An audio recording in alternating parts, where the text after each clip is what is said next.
Universal Studios Beijing has welcomed its first guests, and we're getting our first look at the all-new Jurassic World Adventure Dark Ride. With incredible animatronics and some clever screen effects that blend with real life, this new ride looks pretty impressive. But did you know it was originally being designed as a Gyrosphere attraction?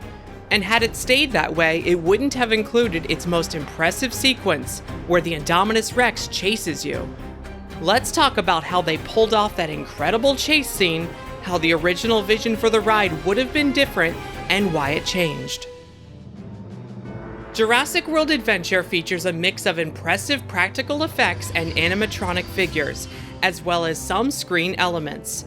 It does not utilize 3D glasses, instead opting for similar screen effects as rides like Pirates of the Caribbean Battle for the Sunken Treasure at Shanghai Disneyland.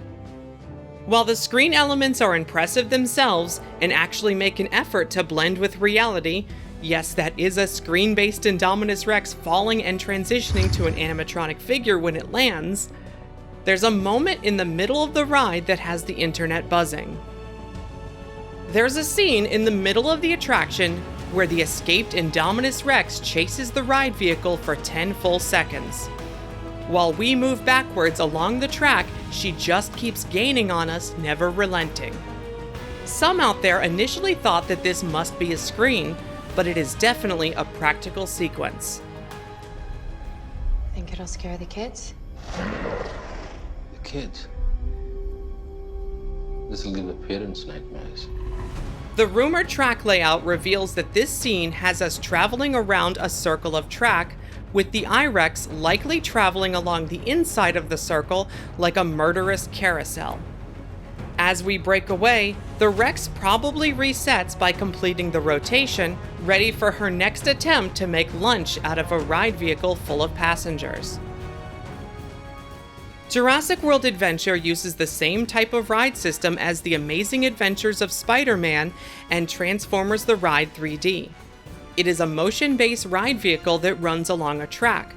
And sort of like Disney's Omnimovers, one of the features of this system is its ability to face the riders towards the action, no matter which way the track is facing. And it's likely this feature that led to the use of this ride system for the ride. The original plan, at least according to rumors and early information, was for the ride to be based on the gyrospheres from the Jurassic World films. When the movie came out in 2015, film producer Frank Marshall even said in interviews that Universal Studios was working on creating a real gyrosphere ride for the theme parks, but that was going to be a tall order.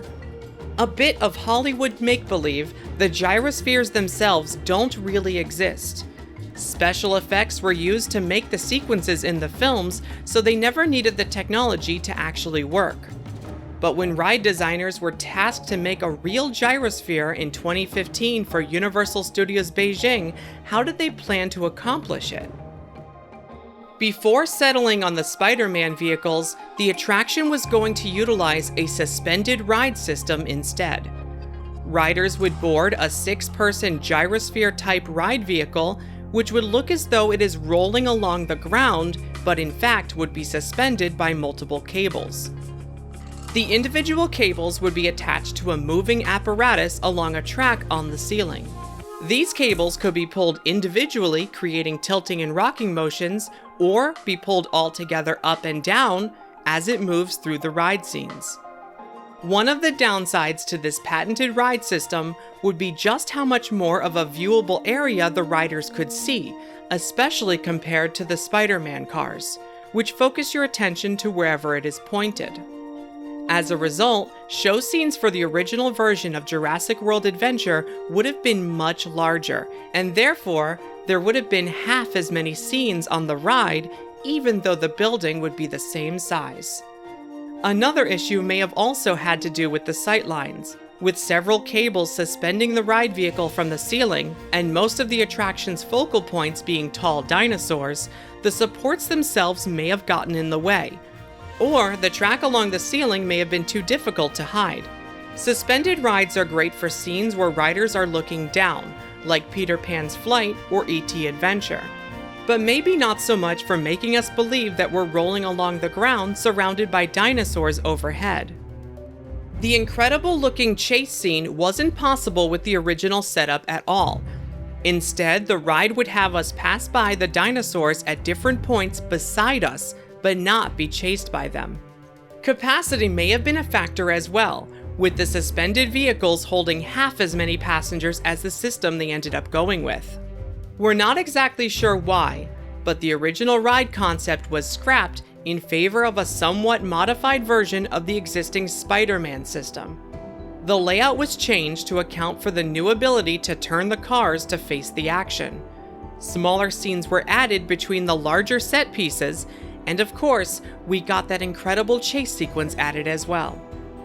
What Universal has created appears to essentially be a modern version of Disney's Dinosaur from Animal Kingdom.